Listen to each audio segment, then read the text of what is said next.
man was walking in the woods one day when he saw a bear out of the corner of his eye. He stopped, said a silent prayer. God, I know you can do all things. Will you please make this bear a fellow Christian? The bear caught up to the man, placed his paw on the man's shoulder, and said, Brother, will you pray with me?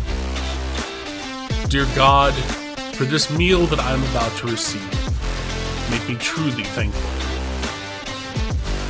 This is The Christian Bear with Dr. Ben Hilsky.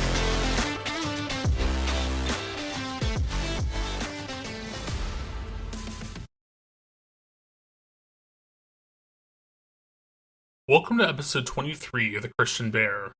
I'm your host, Dr. Ben Hilskamp. In today's episode of The Christian Bear, we're going to consider the proposition that LGBTQIA+ people are holy. Too often, my friends, and definitely in today's political landscape, LGBTQIA+ people are derided as perverse, as groomers, as sinners, as those who have quote-unquote chosen a path that only leads to evil and to destruction. Simply put, these ideas are lies. LGBTQ people have been considered holy in many cultures. They've been considered to have access to certain wisdom, to certain insights, even to magic in some cultures, based on their unique place in society. We have to note that the creation that we live in, that the divinity that we worship, is inherently queer.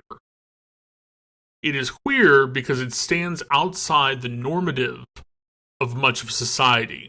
It stands outside of what is considered normal for Christians, for other people of faith, for society at large. If God is in fact greater than what can be thought, then God is queer.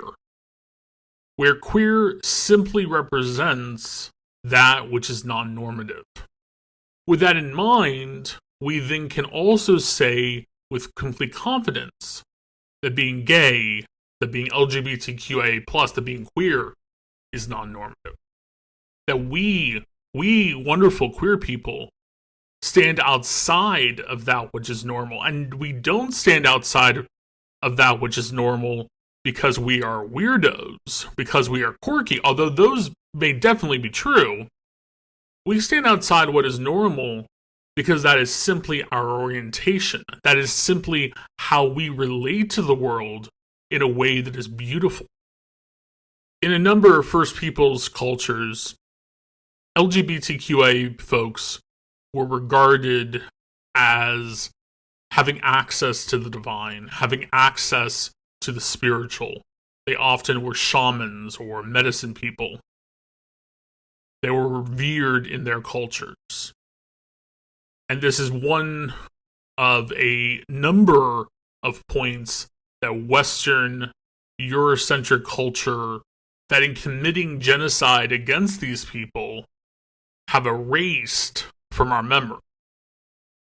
So rather than think of LGBTQA+ people as strange, as perverse, as somehow having ill intent to other humans, we should think of LGBTQA+ people as having a certain and fundamental place, not only in our culture, but in our religion. We should look at our queer brothers and sisters and say, you are holy and you have wisdom to bring to us. We should look at our queer siblings and say, we acknowledge your place in society. We acknowledge your place in religion. We acknowledge your place in every aspect of our culture. Because you have a unique perspective, both in you, the individual's place, and also in your place as a queer person.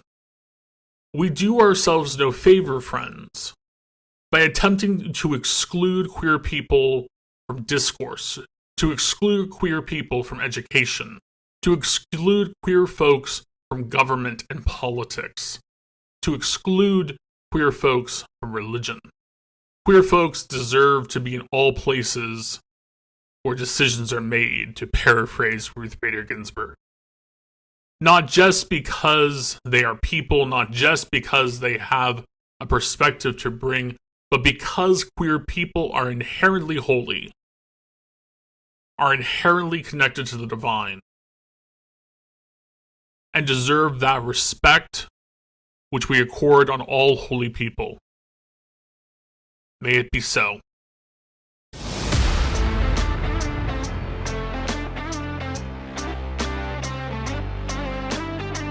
This has been The Christian Bear with Dr. Ben Hilsky.